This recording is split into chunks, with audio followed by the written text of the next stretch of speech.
Allegra und hallo liebe Freunde der Rhätischen Bahn. Die Rangierlok GM44 Nummer 241 der RHB ist in Pension gegangen. Eine Woche vor der Außerdienststellung entstanden die Aufnahmen zu diesem Video.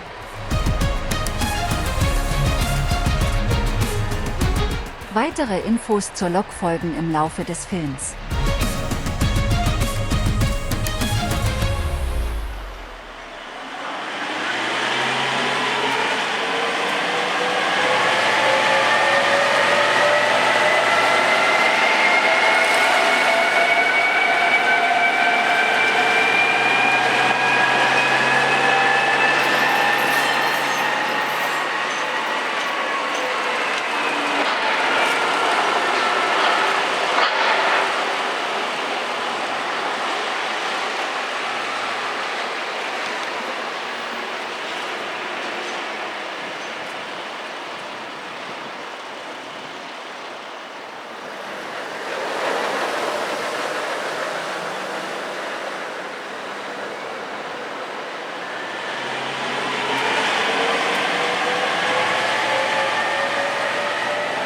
Untervaz ist das Entsorgungszentrum im Einzugsgebiet der RHB.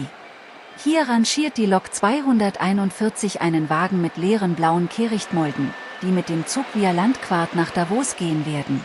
Die blauen Kehrichtbehälter und die passenden Wagen dazu wurden erst im Jahr 2022 in Betrieb genommen. Insider werden noch die grünen eckigen Kehrichtbehälter kennen, die bis dahin Verwendung fanden für den Kehricht aus Davos und Arosa.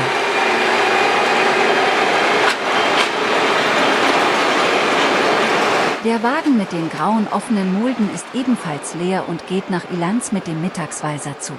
Wir werden den Wagen im Film später noch sehen im Zug nach Ilanz.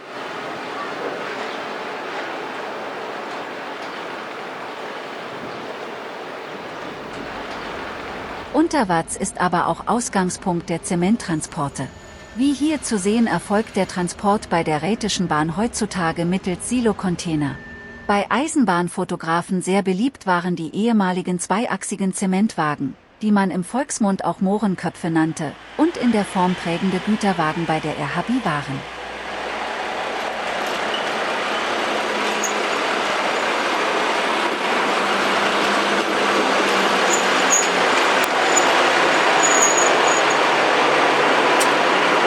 Für den Umlauf der Weiserzüge war gemäß Lokdienstplan eigentlich der Allegra 3509 vorgesehen. Umso erfreulicher ist zu sehen, dass der Weiserzugumlauf heute mit der 60 Jahre alten Lok Nummer 605 erfolgt. Die Lok fährt zur Mittagszeit mit Zug 5737 ein, um Wagen nach Ilanz anzukuppeln. Der Zug wird dazu samt den mitgebrachten Wagen zurücksetzen und die Weiserwagen ankuppeln, um dann in Richtung Chor auszufahren. Mit dabei ist auch der Wagen mit den grauen Mulden, rechts hinten im Bild.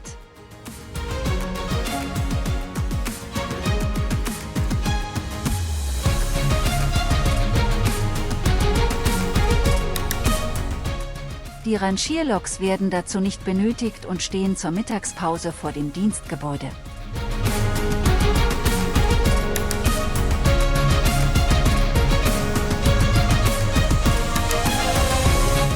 Die Weiserwagen sind angekuppelt und der Zug hat sich bereits in Bewegung gesetzt und gleich wird das Signal grünes Licht zeigen für die Ausfahrt auf die Strecke.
Nach der Mittagspause stehen einige Rangieraufgaben für Lok 241 an. Zuerst wird der leere RHB-Schiebewandwagen des Typs Hike V angehängt.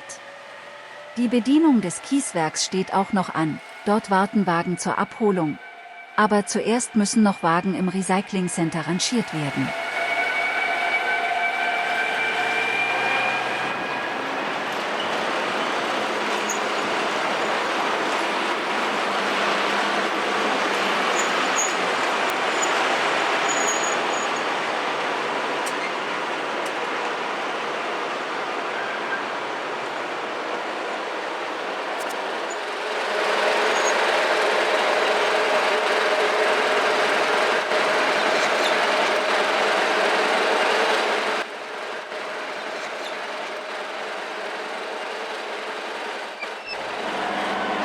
Lok 241 zieht Normalspurwagen auf dem Dreischienengleis aus dem Recycling Center.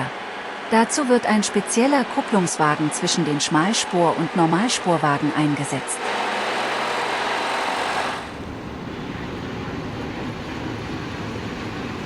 Aus Ilanz trifft die Lok 605 ein mit dem Weiserzug, der heute nur aus einem Wagen besteht.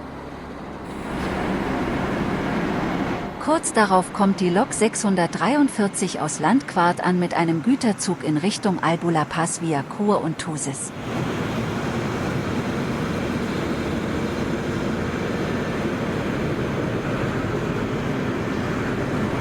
Links im Bild sieht man noch Lok 643 mit ihrem Zug 5151, der verlangsamt, aber ohne Halt durch Untervaz fuhr.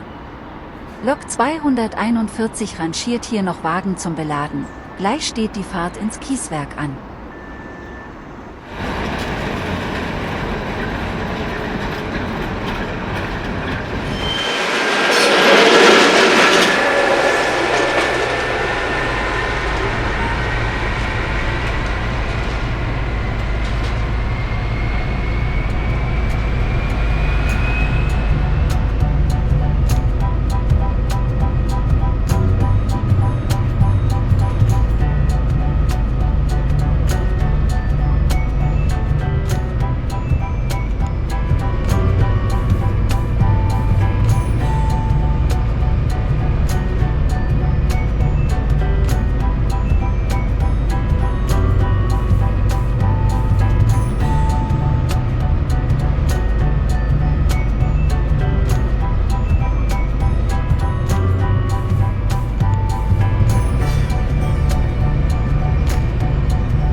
Zum Kieswerk Untervaz führt ein Dreischienengleis.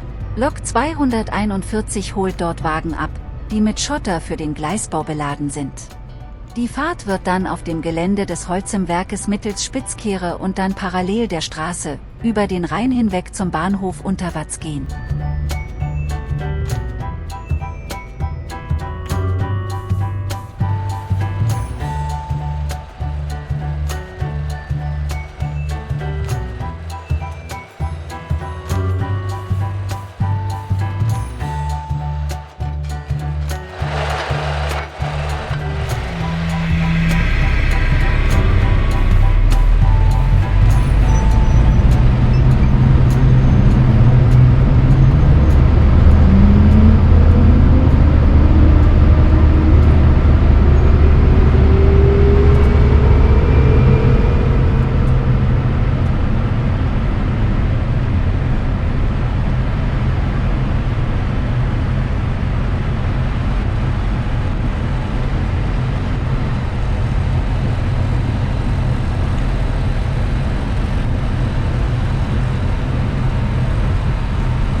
Die Lok wurde 1959 bei MAK in Kiel gebaut für den Kreidetransport im Zementwerk Lägerdorf nordwestlich von Hamburg. 1964 wurde für den Kreideschlamm eine Pipeline gebaut und die Lok wurde arbeitslos und kam zur Kleinbahn Leer-Aurich-Wittmund. Dazu wurde sie auf 1000 mm umgespurt. Im Jahr 1969 stellte die Kleinbahn um auf Straßenverkehr und die Lok war wieder arbeitslos. 1971 kam die Lok dann zur Brohltalbahn, also südlich von Bonn, und bespannte unter anderem den Ausflugszug Vulkanexpress. Im Jahr 1989 stand der Bau des Verrainertunnels an, und die Rätische Bahn kaufte dazu die 2 neuen gelben Dieselloks, GM44 Nummer 242 und 43, sowie die D4 der Brohltalbahn, die als GM44 Nummer 241 in den Lokpark eingereiht wurde. Am Freitag, den 14. Juli 2023 war es dann soweit. Die Lok 241 wurde in Landquart in der Hauptwerkstätte abgestellt. Wir genießen aber noch weiter die Aufnahmen vom 7.7.2023. Wir sind mit Lok 241 unterwegs und schieben einen leeren Wagen in die Abstellung. An der Zugspitze steht der Rangierleiter und gibt dem Lokführer per Funk Anweisungen, wie weit die Einheit noch zu fahren hat.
Während wir mit der Lok zurück in den Bahnhof Untervaz fahren, noch folgende Info, da insbesondere viele Modellbahner auch die DB-Schmalspurbaureihe V51 bzw. V52 kennen. Diese Lokomotiven wurden aus finanzpolitischen Gründen bei Gmeinder und Co. in Baden-Württemberg gebaut und sind Lizenznachbauten der MAK in Kiel. Sie ähneln daher sehr der Lok 241. Die V51 hat eine Spurweite von 750 mm, die V52 von 1000 mm. Die Kieler Lok 241 ist jedoch ein Einzelstück geblieben.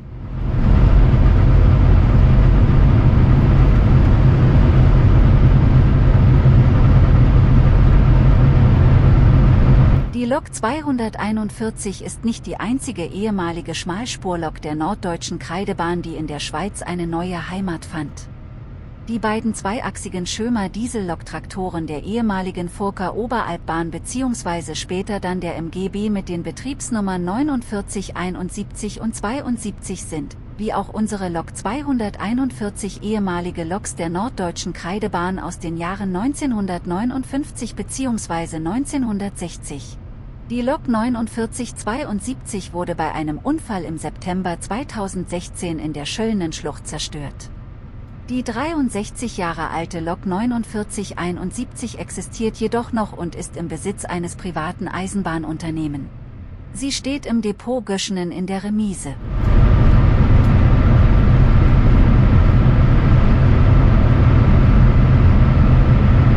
In den letzten 24 Jahren war die Lok 241 eine zuverlässige Maschine für den Rangierdienst. Das war zuvor nicht so. Schon kurz nach dem Kauf der Diesellok merkte man, dass insbesondere die kompliziert zu bedienende Getriebeschaltung für die ständigen Fahrtrichtungswechsel im Rangierdienst ungeeignet war. Da die RHB-Lokwerkstätten die Fachkompetenz für einen technischen Neuaufbau hatten und die Loksubstanz in gutem Zustand war, wurde die Lok im Jahr 1999 mit bei der RHB üblichen Komponenten komplett modernisiert. Das neue Indienststellungsdatum kann am Lokschild bzw. am technischen Block abgelesen werden.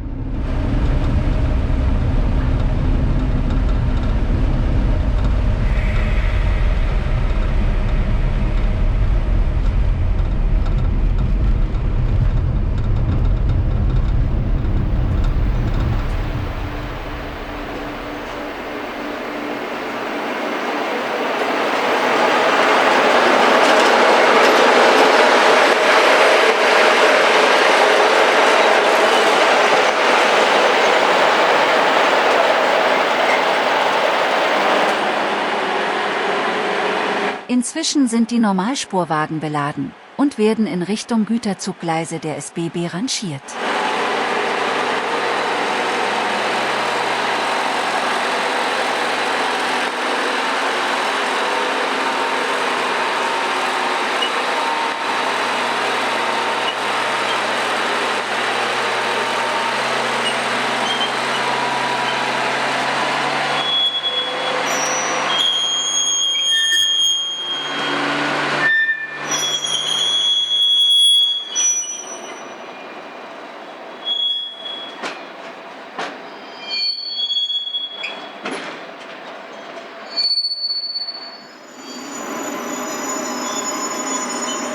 Mit GE 442 in Doppeltraktion ist Zug 5157 aus Landquart angekommen. Am Zugschluss wurden Wagen mit Altschienen und alten ausgebauten Stahlschwellen abgekuppelt.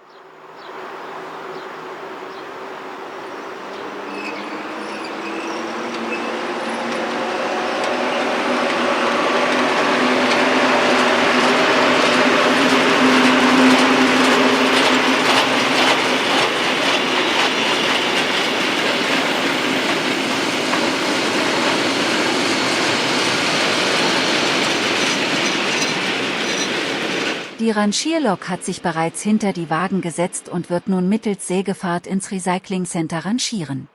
Zuvor wartet die Einheit noch den Postzug aus Chur ab.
Alle 6 Jahre muss eine Lok zur Hauptuntersuchung.